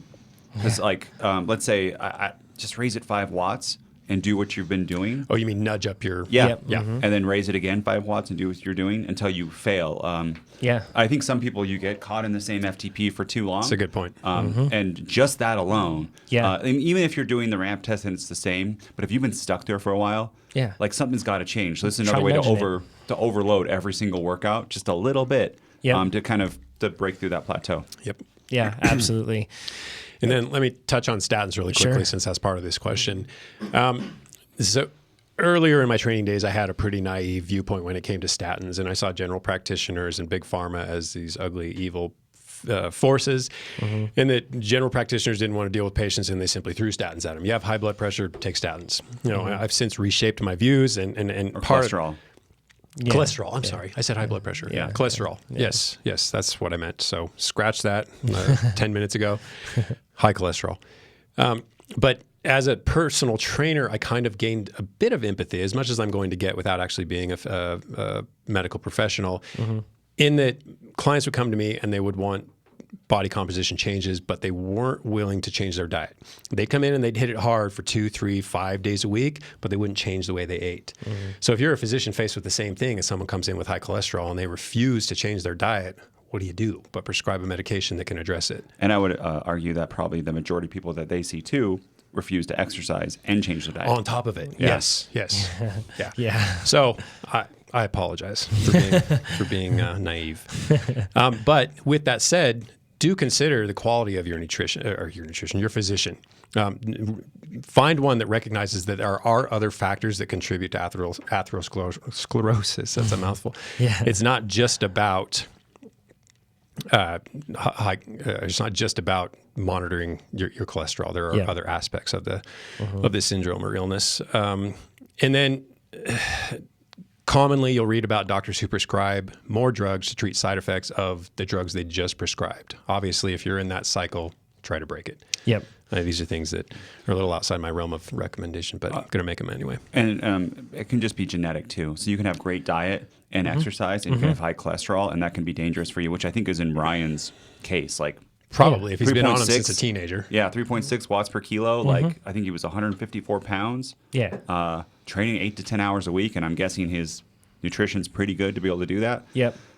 Statins could be life-saving. Yeah, exactly. Yeah. And that's just what you need. Yeah. Yep. Yeah, exactly. So I guess And then- what are the harmful side Yeah, so with effects for statins, there are a lot of potential side effects, and I just limited my list to the ones that could potentially affect endurance performance. And one of them is that it can cause mitochondrial deficiency, and I've even seen it related as mitochondrial malignancy. So if you think you're doing damage to your mitochondria, obviously it's going to impact your aerobic performance. And as endurance athletes, that's pretty much everything.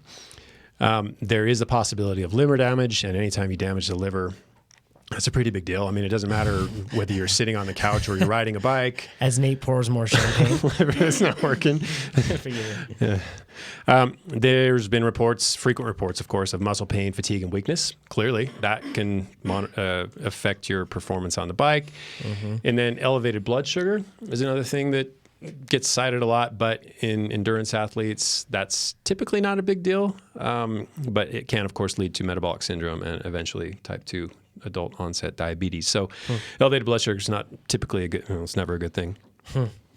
So these are things that are possibly or are associated with statins and could be the case in your situation. Who are we talking to? Ryan? Ryan. I'm going to recap And worth for considering. Ryan. So basically, optimize first. See if there's chances are there are plenty of ways you can optimize. All of us can. Like you said, you're time constrained, which is one of the most difficult ones to push up against. Easy gets, and there's more elaborate ones. And then if you want to try to break things and kind of nudge it free, honestly, raising your FTP is a good way to go about it. It's a simple one and too. the most simple way probably to go about it. And if you want to get deeper into it, then you can look at stacking days back to back and seeing if you can do that. Take your 2 VO2 days or 2 threshold days and put them together. And it's called, they refer to it as block periodization, and that is one model of periodization, but it doesn't have to be that technical. Don't go get a book on block periodization because it'll explode your brain. There's so much information, and it's a really technical form of training. Simply start blocking workouts. Yeah. Rather than see it as block periodization, just see it as blocking a set of workouts. Yep. And then outside of that, the information on statins there that you had, it's all set. So Potential issue. we're going to skip down to Ryan's question, if that's okay, guys. And then if you're joining us on YouTube, you can ask your questions live, which would be awesome. We'll actually answer some of those after this episode. Ryan's? Or? Yeah, forgive Casey. me. Ryan's question is what we're going to go ahead and. Casey? We just Ryan's. Casey is the one. Forgive me. There it is. Okay. Casey says, how much of threshold riding is simply pain management versus raw capabilities? And is there a way to measure pain threshold in general? For most of my life, I've been told I must have a high pain tolerance, and I'm curious how that affects my cycling and capacity to push through points that may stop other riders. This is one that, like, I always bump up against this. Like, if you go into the ER or anything else like that, and they ask you, like, what your pain level is, and it's like 0 to 10, I struggle with that every time because I don't really know if I know what 10's like, and then what's It's a different type of pain tolerance. But when they do that, what they're looking for is changes. So they don't care if you say 2. Yeah. What they don't want you to go 2 and then you go like 4. They're like, ooh, something's because then worse. they need to change. Yeah. Exactly, quickly. But the point is, what I'm getting at here with this is the fact that I've often felt the same like dissonance, or perhaps like a different experience in terms of pain tolerance than other people. And I've wondered if it is because of endurance sports. Like it's a worthy question for sure. Yeah. And I'm going to be forthright and tell you I've cribbed most of this from a collection of Matt Fitzgerald's books. I think he has a real good insight on this particular topic and the limits of human performance, both on the physiologic side and the psychological side. And he puts it as physical fitness represents our actual physical limits. Pretty straightforward, whereas mental fitness is how close you can push yourself to those limits, both during racing and during your workouts. And this is something that can be trained just like you train your body, train your mind. We've talked about this a number of times. I mean, it really boils down to coping skills. And I remember back in the days of teaching my classes, I always talked about coping mechanisms. Said, so today I'm going to suggest this as a coping mechanisms. And they basically evolved into what is now termed as bailouts. But there's also some psychological ones. Like I remember Chris Horner back in the day would do this counting thing. I'd see him. I'd be watching a criterium. I'd have done the Masters 1-2-3 race. The P1-2 race would be going. Horner would be there. And I'd see him rolling around the course on a break with that kind of grin that he almost always had on his face. And he would be mouthing something the whole time. And I read about it later, and he was actually counting. He would count to a point and then count backwards or count by 5s. And either way, he was trying to distract his brain from the pain so that he could continue. Yeah.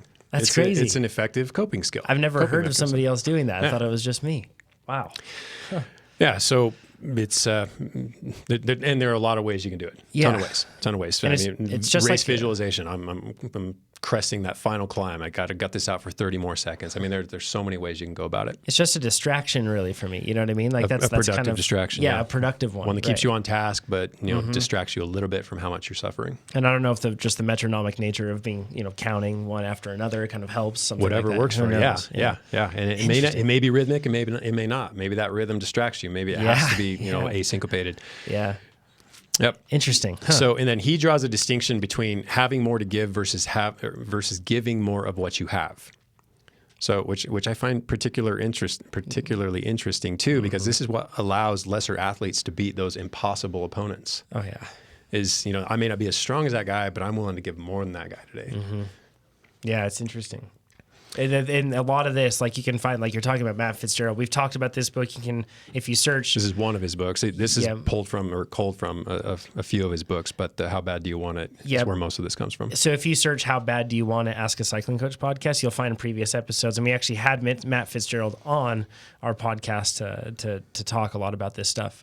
We had a live episode at Rafa Cycle Club in San Francisco. So you can check that one out too. And this is scientifically termed as the psychobiological model of endurance performance. So the psychological system mashed into, combined with the biological system.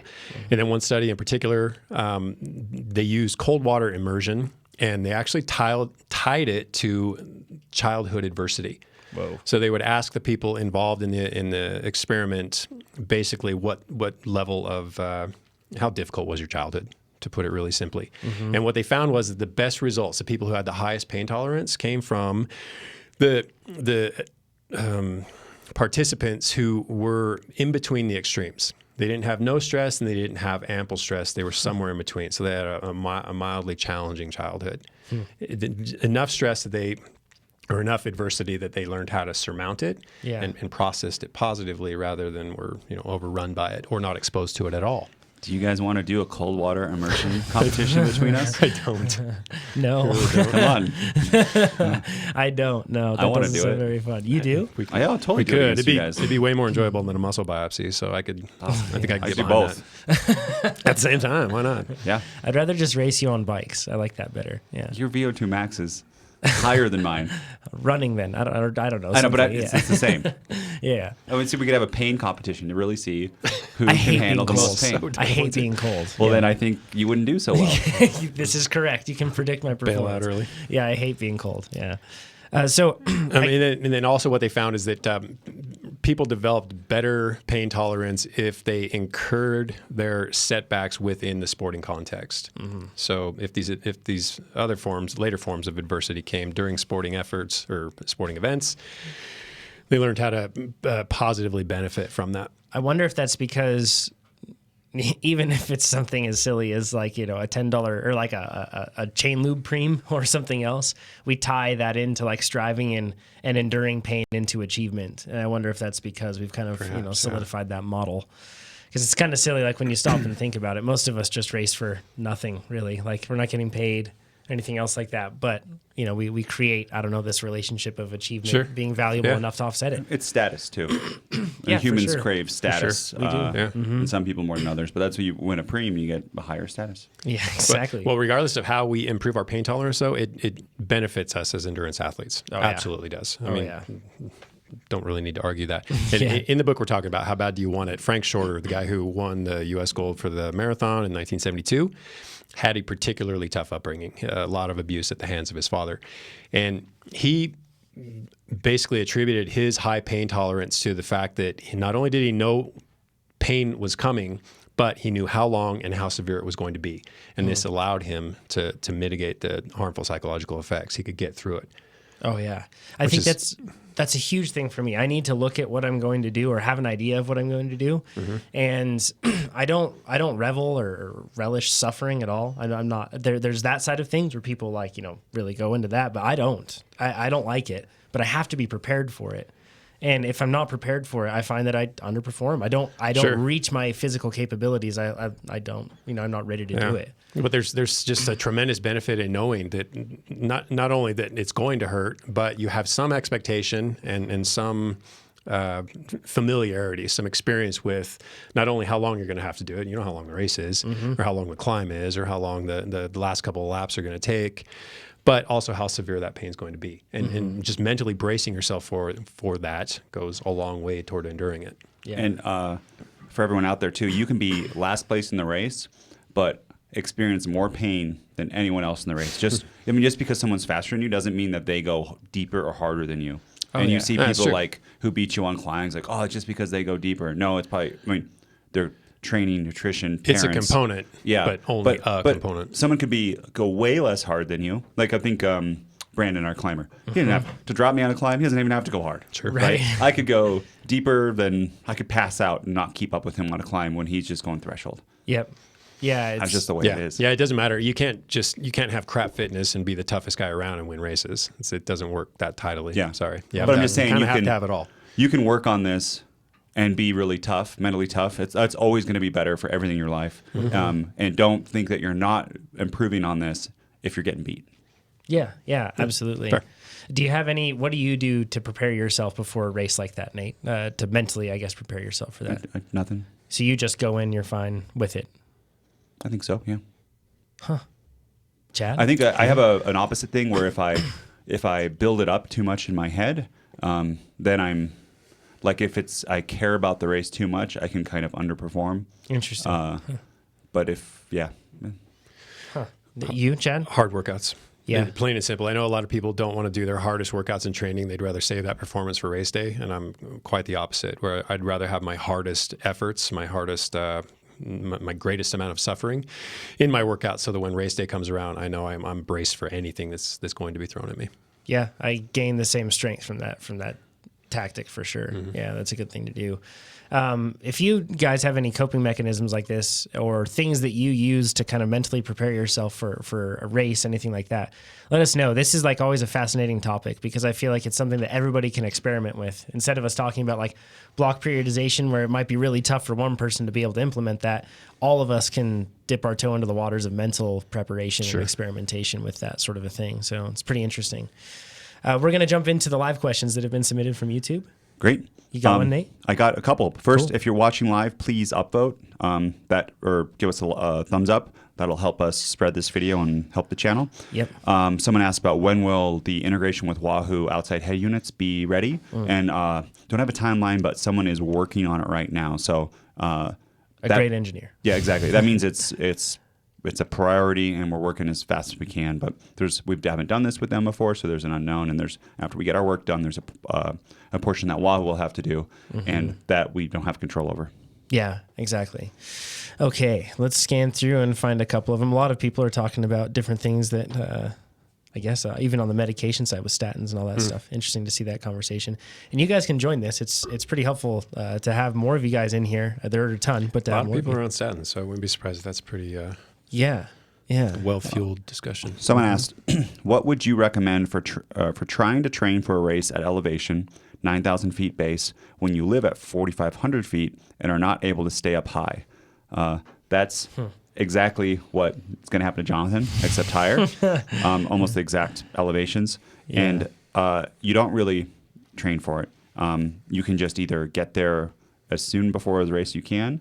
That's what it sounds like. The best thing for you to do is try to arrive right before the race, because if you can't stay up there, the worst thing you do is get there like 4 days before. Yeah. When you're in the throes of acclimatization. Yeah, that's there's really not that I've been aware of a way to train for, like, there's nothing to do. No, just train like you normally train. Yeah. Get as fit as you can possibly get, and then get there as close to the start of the race as you can. I mean, like day of if possible, but day before if And that's necessary. what we're doing with Jonathan. We're going to get this packet pickup and then drive back down lower. Down to Frisco. And then drive him Frisco, up yeah. the day of, which is, it's not such a bad idea to have these kind of drives at elevation, because especially on a big race like Leadville, you're going to want to eat a big full meal 3 to 4 hours before. Yeah. And I would sacrifice a little bit of sleep. Your sleep's going to be interrupted anyways. Yeah. And since the drive's a little bit longer, you can get your food, hop in the car, eat, and like for Leadville anyways, you're going to wake up before. It's not like you're going to start Leadville fasted. Yeah. Yeah. That's not smart. What's the elevation of Frisco? Is it pretty similar to Reno? It's no, it's higher. It's 7,000.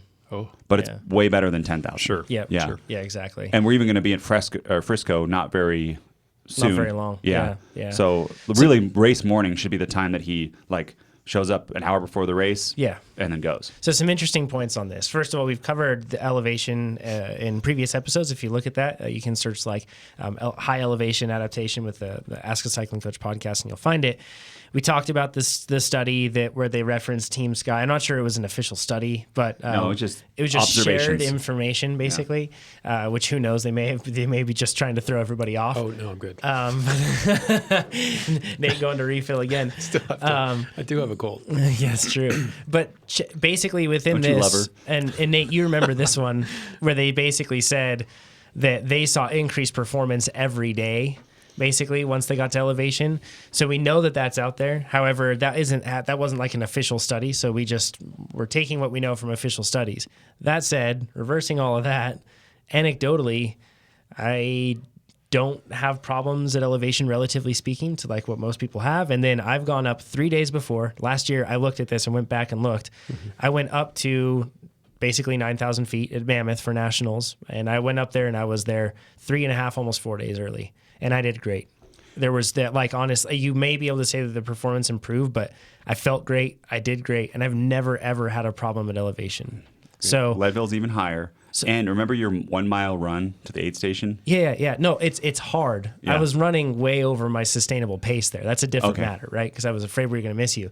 But I'm going up to nationals 3 days early now. And it's just what works out for my schedule and the family and work and everything else. That's just what it's going to be. And I'm not too worried about it. But this goes back to the point of you have to know how your body responds to this sort of stuff. I've talked You might not know. Yeah, you might. And that's Yeah. the point. You might not know. You're about to learn. Well, no, I know. Yeah, because you've done it before. But Exactly Zachary right. this might be exploratory. Exactly. So if you don't know, throw something at the wall, see what sticks. Go based off of the information that we have, that basically showing up day of or showing up 2 weeks, usually. In what they Winter say. Park's how high? 9,000 feet, basically. So when you say you haven't had problems in elevation, are you saying relative to other people, you don't have a big drop? Yeah. Or your FTP doesn't change at elevation? My FTP still changes for sure. Yeah, And my but- performance changes. But relative to other people, no. I've You never think once... you change less, right? Yes. That relative to other people, you perform better than, Yeah. like, if we both were to do an FTP test at 14,000 feet, Sure. the relative difference, you would do better than I would Perhaps. based on past performance. Perhaps, No, yeah. I think I'm the opposite. I perform way better at sea level relative to other people that go from Reno down to sea level. Yeah, use that. That's definitely noticeable in, Yeah. in your racing. Yeah, and when I your- race together, right? I'm like way stronger at sea level. Oh yeah. Yep. than up Yeah. here. So, and it's just, some people are like that. Then the other side of things with elevation too, I always wonder how much of it is mental. How much, because you do feel shortness of breath. You do, you know what I mean? And you do run out faster. You psych yourself out. And I think that you can really put That's yourself almost in a what I'm hole. leaning toward with you at sea level. You know, when I go to sea level, I'm going to be faster. So if there's it a might bit of be. a placebo effect going on there. Might be. Partly, anyway. Yeah. I see. It was an observation afterwards rather than a. I gotcha. Than a. I think I do well. I think I do well. But it's really after regardless- But better recently than- racing with Jonathan at sea level, doing a good job against him. I was like, oh well, because he's my measuring stick. Because everyone else I don't know. Yeah. Yeah. But regardless, the placebo effect still could be in play thereafter, and it's even helping sure. you even more. Yeah, let you yourself always off want the to leash a think bit. if you can convince yourself you're better at it's doing great. whatever, it's always a plus. Yeah. It's Yeah. never a detriment. So with my basically going up to nationals, I'll be statistically what they say is like the worst way to do it. And then with Leadville, I'll be going up the day before, basically. Well, it'd be cool to see the See how it differences in goes. your It will. perception Yep. between those two. And I'll try to be as fair and analytical as possible in trying Objective. to understand what hard. the differences are. Very different energy systems for those two races. Entirely different races. Yeah. But the way you feel, even just leading up to the race, I should be able to tell theoretically, like I should feel worse, right, up at higher elevation. But we'll see. So yeah, it's once again going back to like what we talked about with trying to nudge up your threshold by introducing different things, that sort of a stuff. You really have to know how your body responds. Another question from somebody. I lost the question now, but basically, going from low volume to mid volume plan. What is a good way to gradually go into it? Make the leap. Yeah, then to make the leap. You thinking? No, that's the question. You're Yeah, asking yeah, how to exactly. transition between the two. Yep. If you think it's more, I have an idea. Okay, shoot. Basically, drop that Wednesday workout. So what the difference is usually the Tuesday, Thursday, Saturday, Sunday could all be longer, but also you have an extra workout on that Wednesday, and that can be a bit longer. I think keeping those intensity days a little, so you make your Tuesday, Thursday, which is your intensity, a little bit longer, but the Wednesday you can make completely off, and that will then be an easier slide into it. And once you're good at that, you can add Wednesday Add back the Wednesday, in. yeah. And the Wednesday is supposed to be a recuperative ride, and it's pegged at a particular percentage, which might not be recuperative for everybody. Some athletes have improved their fitness to a point where riding at 65% actually feels like a recovery ride. Some people need to be down at 40, 50%. And if you're jumping from low volume up to mid volume, then that workout in particular might be the one that kind of unsticks everything. Might be the one that makes that Thursday workout tougher. Thursday workout affects the weekend, and stuff just continues to go downhill. So I completely agree. That'd be the first workout I'd pull out. Yeah. Somebody says, can you explain muscle fatigue versus muscle cramping at 65 miles and beyond? It's very precise. How can I overcome muscle locking up? So we've talked about cramping. I wish. And this emoji, the guy with the hands in the air, that's basically the response to cramping, because the fact is we really don't know X causes Y, like with cramping. Like we really don't know that yet. But we certainly do know that there are plenty of factors that play into it. And when you do stress when your muscles are under or experiencing more stress than what they're used to, then you're going to be pushing them into levels of fatigue that may cause I will say cramping. Precision Hydration has pointed out that like 80% of their people that go to their pH 1500, so that really bump up their sodium intake, stop experiencing cramps. And given, they're a hydration company, so they're going to want to take this slant, but I also see them as being reasonably objective, and it has worked for me anecdotally. So it can't hurt. Just check your sodium intake and see maybe that has some positive impact, because there's a clear distinction between the fatigue that gradually onsets and cramps that just knock you off your bike. I feel like taking the other side of things, probably one of the best ways to guarantee that you can cramp, if that's what you want to go after, is don't train for something and then throw yourself straight into it. Yeah. And that's like the other side of it. I feel like a lot of people have these big bucket list events, right? And they show up and they haven't trained adequately for it. And what I mean by that is you can go out, let's say like I think this weekend is the Death Ride, right? It's a really popular one here in California, this region. A big day. A lot of people are going to be out there for like 9 hours, 10 hours even. And for those riders, they may have ridden 9 or 10 hours, but they haven't the intensity. Exactly. Because on race day, they're going to go harder. The climbs are steeper. The climbs are longer. It's going to force you to ride higher. Drastically exceed your current capabilities and not expect some sort of blowback. Yeah. And it's never tied to a specific duration. Never think that I cramp at 60 miles, something like that. It's really just about you overreaching or not having that adequate nutrition on board. Yeah. That's the best, safest bet. We still don't fully know.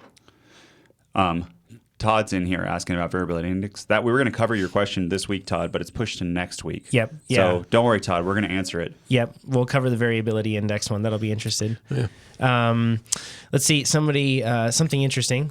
John says, counting is really interesting. I grew up swimming and counting yardage on the trainer, 25 yards per 15 seconds, visualizing turns and closing out those 1,000 yard, 10-minute intervals. It helps a lot. I could see that, I guess, even in a pool. If you have markers, that sort of a thing, you're kind of used to ticking things off like that. Sure. I do that on like really hard climbs. A lot of the time I'll look at road markers. Pick landmarks. 1,000 yards in 10 minutes? That is crazy. Yeah. That's minute per 100. That is crazy fast. John must be really fast. That is really, that's collegiate level. Yeah. For sure. Yeah. C1 collegiate. One of the things that I've done on cycling too is like I use road markers sometimes when I'm like, just keep going a little more. Just keep going a little more. Go to that road marker. Go to the next one. You know what I mean? Anything visual that you can do can really help with that. So let's see. Somebody asked, and I don't know if we can really dive into this one right now, but it is an interesting point. Somebody says, does elevation affect aerobic versus anaerobic athletes differently? I don't know. Yeah, I mean, yes and no. You're any event over a couple minutes is going to be largely aerobic anyway, so it's going to impact everyone to some degree, and you're only going to go aerobic so frequently over the course of an otherwise aerobic event. So how much you can rely on your anaerobic work capacity, I don't know that it's ever going to be that much of a factor. I mean, that's going to be icing on everyone's cake anyway. It's just going to be how well you're aerobically adapted. Yeah. Because getting back to elevation, the other thing too that people I think fail to realize, especially with a mountain bike race, because mountain bikers always start really hard, and then the nature of the course usually means that you have to pedal, up really steep things. It really does. The higher you go, it really becomes a battle of your threshold, so to speak. Yeah, because your aerobic capabilities. Yep, because if you go beyond your aerobic capabilities, then you put yourself in a situation where it's much harder to recover and continue at the same level of performance. Yeah, I mean, in endurance sport, there aren't really anaerobic athletes. You can't really pin someone as an anaerobic athlete. I mean, world-class sprinters are hugely aerobic athletes until they have to be very anaerobic for a very brief period of time. Right. Yeah, exactly. We need to talk about our Leadville strategy. Okay. Something changed. Someone said Frisco's at 9,000, and it is. Ooh. So Golden then. No, I think we should stay in Denver. Denver is an hour and 44 minutes away. That's Golden. Yeah, it's Golden's Golden's the one. mouth Golden's of the canyon. The mouth of the canyon where you drive from there. Yep. There you go. So now you're basically back in Reno.